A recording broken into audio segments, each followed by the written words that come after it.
तुम गद्दी से हटोगे जब ही मानोगे, ये देश है पूरे डुबो के जाओगे।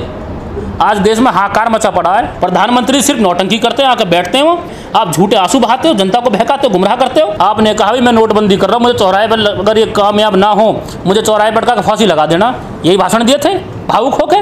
क्या फायदा रहा नोटबंदी का बताओ? कहाँ चलेगा काला धन, कहाँ चलेगी ब्लैक मनी? या कोई भी कानून लेकर आए हैं उससे देश का जो है विकास वो घटा है और बिल्कुल नीचे स्तर पर गया है। चुके हैं किसान आंदोलन को, मतलब आधी साल गुजर चुकी है, किसानों के लिए कोई अच्छी बात नहीं आई अभी तक भी, किसान बाकायदा आंदोलन कर रहे हैं। देखो जैसे कि अब 7वां महीना चालू होगा आंदोलन को 26 तारीख से, और किसानों ने पूरे देश में काला दिवस मनाया। सरकार को एक आक्रोश अपना दिखाया। अभी हमें 6 महीने हो गए शायद हम रोड पे बैठे हैं, हमारी समस्याएं जनमन हैं, आप क्यों सुनना नहीं चाहते?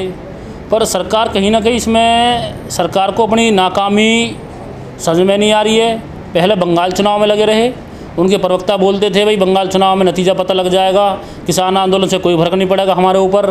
फिर देश में इतनी बड़ी महामारी आई दोबारा, ये जो कोरोना की महामारी आई है, इसमें आंकड़े उठा कर देखो, देश में इनके पास बिल्कुल भी तैयारी नहीं थी। हमारे माननीय प्रधानमंत्री जी ने जो वैक्सीन हमारे देश के वैज्ञानिकों ने दिन रात मेहनत करके बनाई, वो विदेशों में खैरात की तरह बांट दी इन लोगों ने। और आज देश में बताओ क्या हाल है हमारे देश में, और पर्याप्त ऑक्सीजन तक नहीं मिल पाई हमारे लोगों को। एक एक गांव में, मैं अपने अड़ोस पड़ोस की बात कर रहा हूँ, 30 से 35 मौत एक गाँव में हुई है जहाँ सुविधा नहीं मिली, ऑक्सीजन की कमी हुई।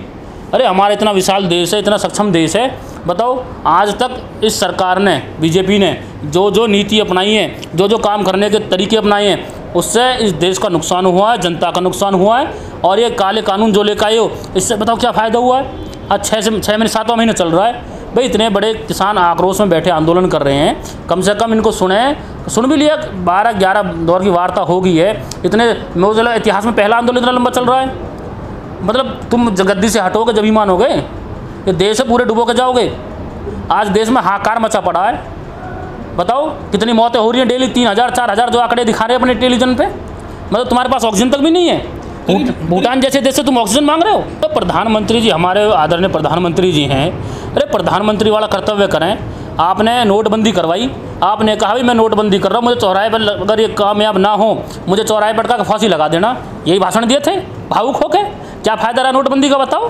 कहाँ चलेगा काला धन, कहाँ चलेगी ब्लैक मनी?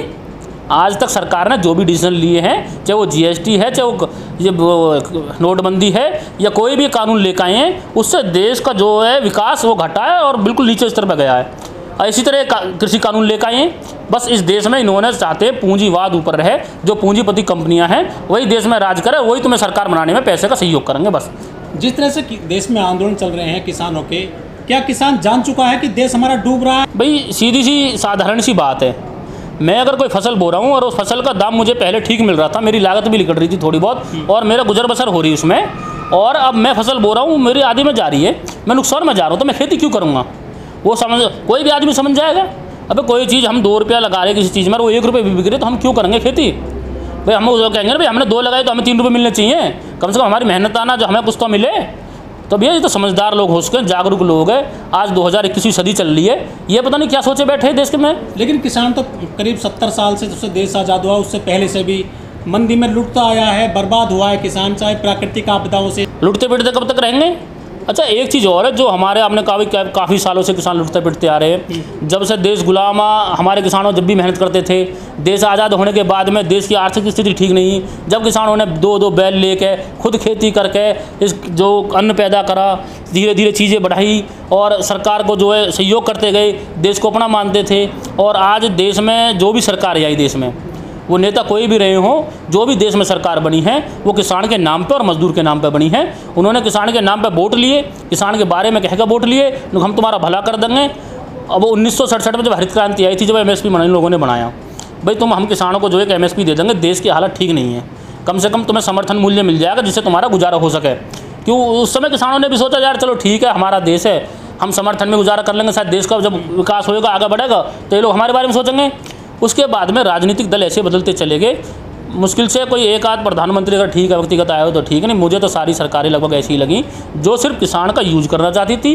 बड़े बड़े भाषण देते हैं मंच पे, भाई किसानों के लिए ये कर देंगे वो कर देंगे। जैसे ही प्रधानमंत्री हमारे बोलते थे भाई वो उनकी जो है आय दुगनी हो जाएगी किसानों की, वो फार्मूला बता ना कौन सी फार्मूले से आय दुगनी हो रही है। मजबूत प्रधानमंत्री है, देश मजबूत हाथों में है, क्या वो सब बातें फौरी साबित हुई मोदी जी के राज में? मुझे तो लग रहा है भाई, हम तो पहले जो पिछली सरकार रही कांग्रेस की उसमें लोग कहते थे भाई जो प्रधानमंत्री है वो रिमोट कंट्रोल है, वो सोनिया गांधी के उससे चलते हैं, माननीय सोनिया गांधी जी के उससे।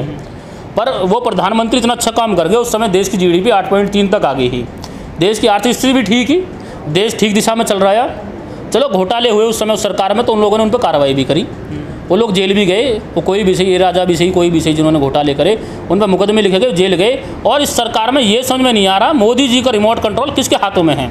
वो अनिल अंबानी के हाथ में है, अडानी के हाथ में है, कौन कौन से पूंजीपति हैं। चलो उनका रिमोट तो सिर्फ एक लेडीज़ के हाथ में था, इनका रिमोट पता नहीं 10 आदमी के हाथ में है, 5 आदमी के हाथ में है, जो पूरे देश को डुबोने में लगे पड़े हैं। प्रधानमंत्री सिर्फ नौटंकी करते हैं, आकर बैठते हैं, वो ये शब्द कहना अच्छा नहीं लगता। हमारे देश के प्रधानमंत्री हैं, आप झूठे आंसू बहाते हो, जनता को बहकाते हो, गुमराह करते हो, जाति धर्म के नाम पर वोट मांगते हो। ये जाति धर्म से या इस देश की जनता का पेट भर जाएगा? पेट भरेगा काम करने से, जनता के हित में काम डिसीजन लेने से। 7 साल के दौरान मोदी जी 8 बार रो लिए हैं सार्वजनिक मंच पर। मुझे तो लग नहीं रहा भाई प्रधानमंत्री के हाथ में हमारे में कुछ पावर है। मुझे लग रहा है पावर प्रधानमंत्री के पीछे तो कुछ लोग हैं जो वो चाहते हैं प्रधानमंत्री जी वैसा ही करते हैं। वो कहते हैं नौटंकी करनी है, वो नौटंकी करेंगे, उन्हें जो कहलवाना है प्रधानमंत्री से प्रधानमंत्री जी वही कहते हैं। ऐसे समझो जैसे एक डायरेक्टर स्क्रिप्ट हीरो को बताता है ना मूवी में, भाई तेरे को ये एक्टिंग करनी है और ऐसे ऐसे डायलॉग बोलने हैं। तो ऐसे ही आज हमारे देश के हालात हैं, वो पीछे डायरेक्टर प्रोड्यूसर जो अडानी अंबानी जो बड़े बड़े लोग बैठे हैं जो फिल्म चला रहे देश को बर्बाद करने के लिए, प्रधानमंत्री जी को स्क्रिप्ट देते हैं लिख के, भाई तुम्हें ये बोलना ये करना है और देश में ऐसा ऐसा करोगे तो ऐसा रहेगा। बताओ, पूरी IT सेल इनके कब्जे में इन्होंने कर रखी है। पीछे इन्होंने आपने देखा होगा व्हाट्सएप पे इन पे सब पे बैन लगाने के लिए तैयारी कर दी उन्होंने फरवरी में, ट्विटर पे सब चीज़ पे क्यों कर दी भाई? जब ये लोग तुम्हारा प्रचार करते थे भाई प्रधानमंत्री बढ़िया बनेंगे, देश में ये इतनी तरक्की आएगी, जब ये चीज़ सोशल मीडिया अच्छी थी और आज सोशल मीडिया तुम्हारे खिलाफ बोल रहे, तुम इन्हें बंद करना जा रहे हो। क्यों बंद करना जा रहे हो? आज देश के आंकड़े बताओ ना कितनी मौतें डेली हो रही हैं। अरे खाने के छोड़ो, जीवन नहीं बच रहा लोगों का। तुम बात करते थे भाई देश को इतनी ऊंचाई पर पहुँचा दोगे, प्रधानमंत्री 56 इंच का सीना है। अरे यहाँ देश में ऑक्सीजन पर्याप्त मात्रा में नहीं है। भूटान हमसे कमज़ोर देश है, गरीब देश है, बताओ वहाँ से हमें ऑक्सीजन लेने की जरूरत पड़ेगी? भाई तुम्हारे पास में पिछली साल में तुम्हें पता कोरोना आया, दोबारा भी आना आया। हमारे वैज्ञानिकों ने मेहनत कर आके इतने सारे वैक्सीन बनाए, शायद वो तैयार थे, पर प्रधानमंत्री जी को फिक्र ही नहीं है। अपने चुनाव में भी जिए, जनता मरे मर जाओ, उन्हें कोई मतलब नहीं है, उन्हें तो अपने राजनीति और गद्दी से मतलब है बस।